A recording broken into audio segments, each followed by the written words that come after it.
Are you due to have an interview or an audition and the thought of it is literally filling you with fear? Or maybe you've had that experience in the past where you've gone to an interview or you've gone to an audition and you've been filled with nerves and stress and anxiety just at the thought of it. Well, if that's you, you're not alone, so don't worry. We've had so many people asking if we will do a short film with tips to help. And here it is.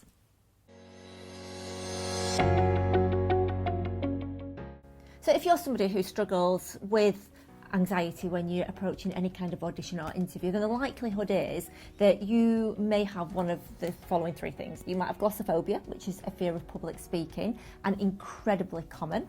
You may have a fear of judgment. Again, I think that to some degree, most of us have a fear of being judged, particularly judged negatively. And the third one is social anxiety. Now, if you do take a look around our channel, we do actually have films on those individual topics, which you might find really helpful and really interesting. And we're going to be putting more on as well. So be sure to subscribe. And of course, it's YouTube and it's free.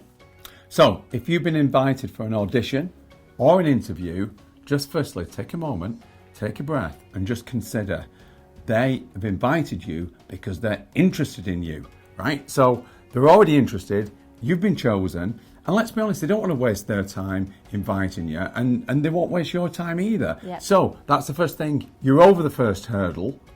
Congratulations. Yeah, I mean, you've ticked a lot of boxes just for them to invite you in. Now, if this is a job interview, do bear in mind that, you know, they're inviting you in. They don't want to see loads of people. When they see you and you're sat in front of them, they genuinely want you to be the right person. There is nothing sort of worse than having loads of people sitting in front of you and it's like, no, that one's not right and this one isn't right. So trust me when I tell you that when somebody is asking you to come in for an interview, they desperately want you to be that right person. And you're not there to be criticised.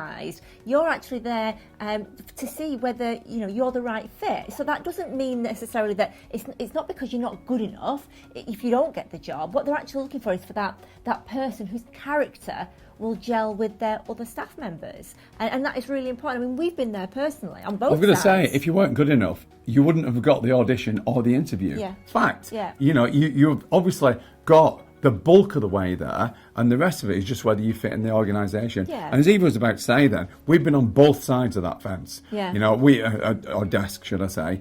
And, you know, there's nothing more when you're interviewing people. You just want to go, let's give them the job. Yeah. It's done then. Yeah. You can move on because, it takes a lot of time finding the right person. So you've already been chosen. Don't lose sight of that. Yeah, and it literally is just, do you fit with their sort of environment dynamic? And that's good for not just for their staff, but also for you. You know, they don't want to bring you in and you feel uncomfortable because these people might, you know, you might not gel. So just bear that in mind.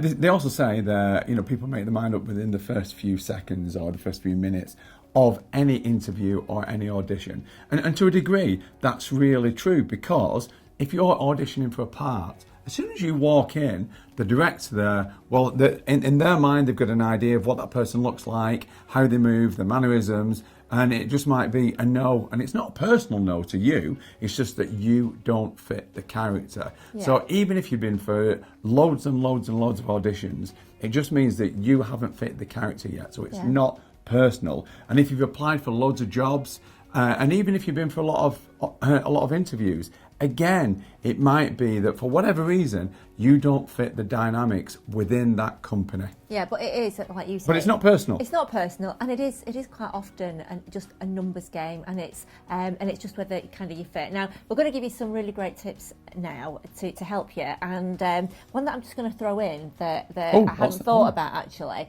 is something called mirroring and matching. Now, it works brilliantly. So when you go into your audition, when you go into your interview, try, and obviously you've got to do it kind of subtly, try and mimic the body language of the person that you're actually speaking to. So if they're sat back, you sit back. If they're sat with their legs crossed, you sit with your legs crossed. And the reason that's important is that we feel more connected with people that are similar to us. So having mirroring and matching them actually helps, as does using similar terminology. So if they say a particular word often, you incorporate that into what you're saying as well. So that's just a little one there that I wanted to throw in there. I think what's also important is referring to people by the name.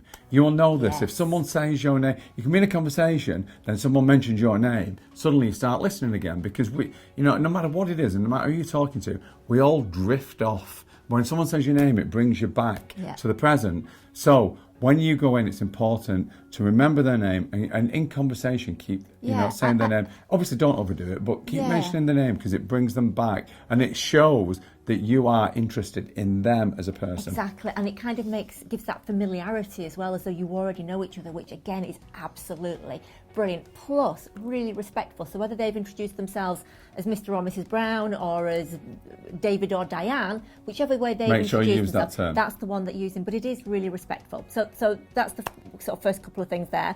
Another great tip that you can use is our sign technique. Now, we've got it step by step here on our YouTube channel. So if you just have a look, it's called the little film is called Stop Anxiety Now. But basically, our sign technique is just phenomenal. It will really help you. So what you're going to do is you're going to imagine yourself in that interview, in that audition, being really confident, being really dynamic, and it going really, really well. And then you're going to sigh. So you're kind of rehearsing it and imagining it in your mind's eye and sighing. And if you do that a few times, it kind of tricks your brain to the fact that you've already done it. And you know yourself, if you've done something once, second time, it's a lot easier. But it really does help.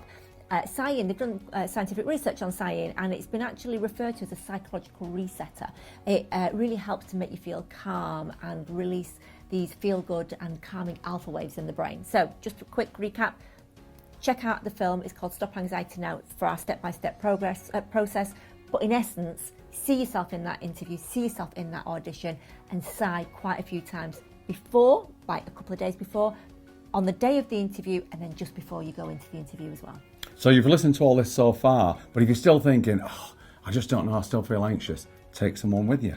What am I talking about? You can't take someone to an interview and audition with you, but yes, you can, because what you can do, you can act out someone else's personality. So, for example, when we've worked with people in the past, they've said that someone that they feel is particularly confident in a lot of situations, Will Smith. So what they've done, they've watched Will Smith's mannerisms, they've watched the way how confident he is in certain situations, and they've acted his persona in an audition or an interview. Yeah.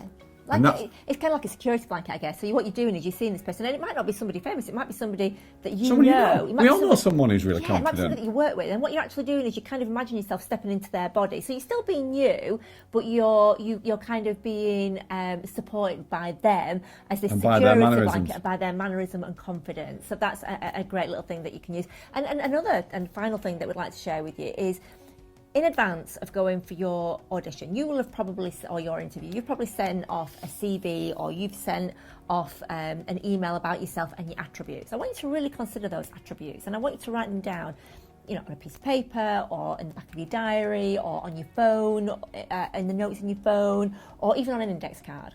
And I want you to write down those attributes that you've got, the things that you've actually said, listen, this is what I've done. This is who I am. This is what I can do for you. This is how I can enhance your company or this role. And you want to write down all your qualities.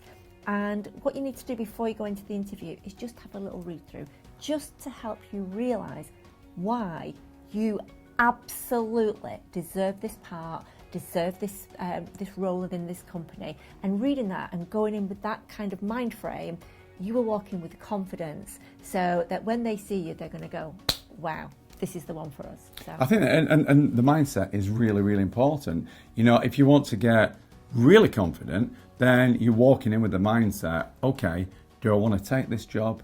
Do I want to take this role? Yeah. And that's the mindset, because, okay, I absolutely know they're going to offer it to me. Do I want to take it? Yeah. Right? And actually, then they've got to sell it to you. And it's a strange thing when you get into that mindset, how everything really can start to change. But if you want to know more about mindset and how to increase your confidence, check out our book, Everyday Confidence.